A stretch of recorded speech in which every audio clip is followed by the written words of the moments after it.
Hey everyone, I'm Annika, and this is Chapter 18 of Holt Physics, which is Circuits and Circuit Elements. This chapter is going to be divided into 3 videos.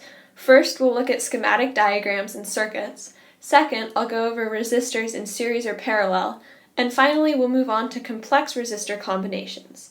This video will cover section 18.1, which is schematic diagrams and circuits.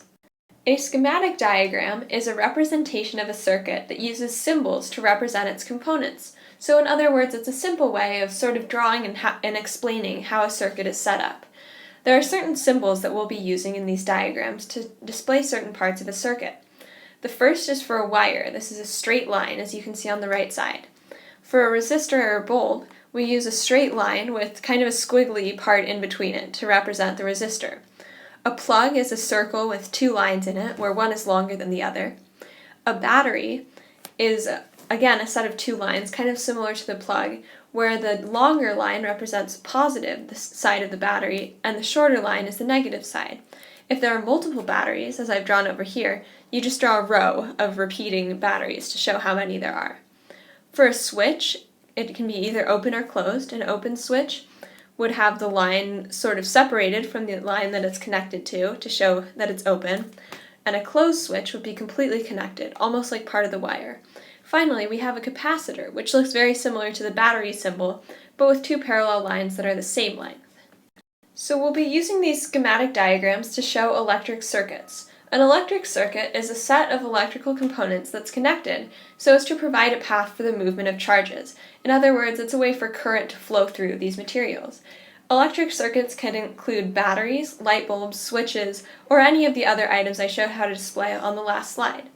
There are 2 different types of circuits. The first is a closed circuit, as I've drawn on the left. A closed circuit forms a complete loop and allows for the charge to flow through it. So as you can see, this has 2 resistors, so maybe light bulbs, which are drawn here, and a battery. It also has a wire that's connecting them all the way around, so that electricity can flow in a complete path around the circle. And realistically, this electricity would just keep flowing around and around in a continuous cycle of current. In an open circuit, however, no charge can flow through. As you can see, again we have a battery and a light bulb, but in this case, as the current flows, it would come to this open switch and stop, because there's an opening in the circuit, so it's not a closed loop.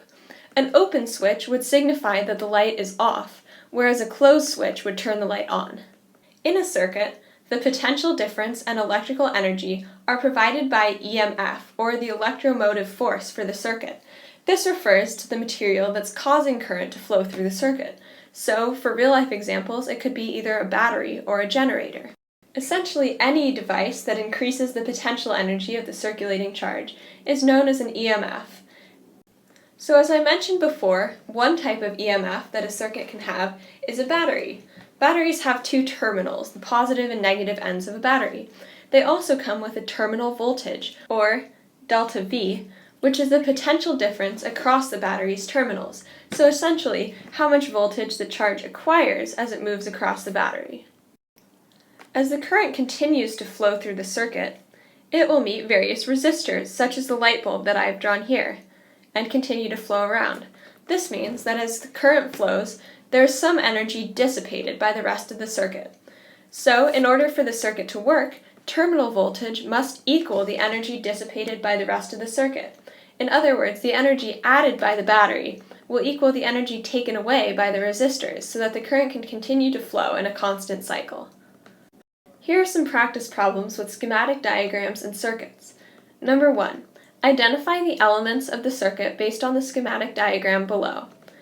Okay, so we've gone over this previously, the different sort of symbols you can use when drawing a circuit. The first are batteries, which you see here on the far left side.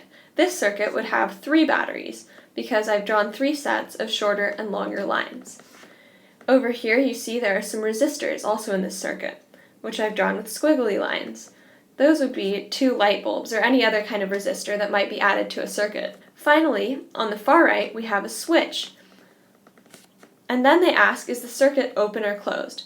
Well, we see that the switch is open, meaning that as the current flows to it, it would have to stop. Therefore, it's an open circuit.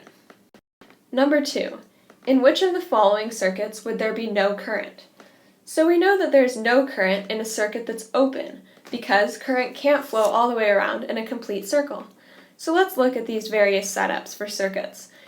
In A, there's a battery and a bulb, and they're connected all the way around by a wire. This means that the circuit is closed, so there would be current. In circuit B, we have 2 light bulbs and a battery. However, there's an open switch, meaning that as current flowed up to the switch, the flow would have to stop. That means that B is an open circuit, and therefore it has no current.